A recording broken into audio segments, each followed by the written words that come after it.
ಆತ್ಮೀಯರೇ, ರೈತ ಸೇನಾ ಕರ್ನಾಟಕ ನರಗುಂದ್ ವೇದಿಕೆ ರಾಜ್ಯ ಸಮಿತಿ ವತಿಯಿಂದ ದಿನಾಂಕ 6/3/2025 ಕರ್ನಾಟಕ ನೀರಾವರಿ ನಿಗಮ ಕೇಂದ್ರ ಕಚೇರಿ ವಾಲ್ಮಿ ಕಟ್ಟಡದ ಮುಂದೆ ನಿರಂತರ ಪ್ರತಿಭಟನೆ ಹಮ್ಮಿಕೊಳ್ಳಲಾಗುವುದು.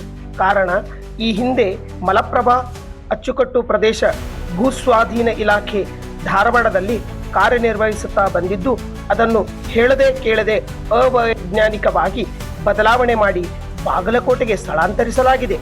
ಈ ಕಾರಣದಿಂದ ರೈತರಿಗೆ ತುಂಬಾ ಅನ್ಯಾಯವಾಗಿದ್ದು ಮತ್ತು ರೈತರು ಓಡಾಡಲು ಬಹಳ ಕಷ್ಟವಾಗಿದ್ದು, ಈ ಕೂಡಲೇ ಈ ಇಲಾಖೆಯು ತತ್ಕ್ಷಣದಲ್ಲಿ ಧಾರವಾಡಕ್ಕೆ ಬರಬೇಕು ಎಂದು ನಾವು ತುಂಬಾ ಬಾರಿ ಮನವಿ ಮಾಡಿಕೊಂಡಿದ್ದರೂ ಕೂಡ ಇದಕ್ಕೆ ಸಂಬಂಧಪಟ್ಟ ಸಚಿವರು ಹಾಗೂ ಶಾಸಕರು ಒಪ್ಪಿಗೆ ಪತ್ರವನ್ನು ನೀಡಿ ಒತ್ತಾಯ ಮಾಡಿರುತ್ತಾರೆ. ಆದರೆ ಜಲಸಂಪನ್ಮೂಲ ಸಚಿವರು ಈ ಒಂದು ಇಲಾಖೆ ಸ್ಥಳಾಂತರ ಮಾಡುವುದಕ್ಕೆ ಸ್ಪಂದನೆ ಮಾಡುತ್ತಿಲ್ಲ.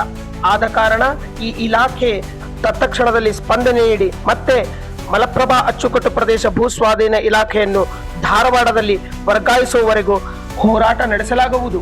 ಮತ್ತು ಅದೇ ರೀತಿ ಕರ್ನಾಟಕ ನೀರಾವರಿ ಮುಖ್ಯ ಆಡಳಿತ ಅಧಿಕಾರಿ ಇವರನ್ನು ಕೂಡಲೇ ಅಮಾನತು ಮಾಡಲಿಕ್ಕೆ ಹೋರಾಟ ಮಾಡಲಾಗುವುದು. ಹೋರಾಟದಲ್ಲಿ ಏನಾದರೂ ತೊಂದರೆಯಾದರೆ ಅದಕ್ಕೆ ಮುಖ್ಯ ಆಡಳಿತ ಅಧಿಕಾರಿಗಳು ಕಾರಣರಾಗಿರುತ್ತಾರೆ. ಧನ್ಯವಾದಗಳು. ಬನ್ನಿ, ಎಲ್ಲರೂ ಈ ಹೋರಾಟವನ್ನು ಯಶಸ್ವಿಗೊಳಿಸೋಣ. ತಾವು ಬನ್ನಿ ಹಾಗೂ ಇತರರನ್ನು ಕರೆತನ್ನಿ.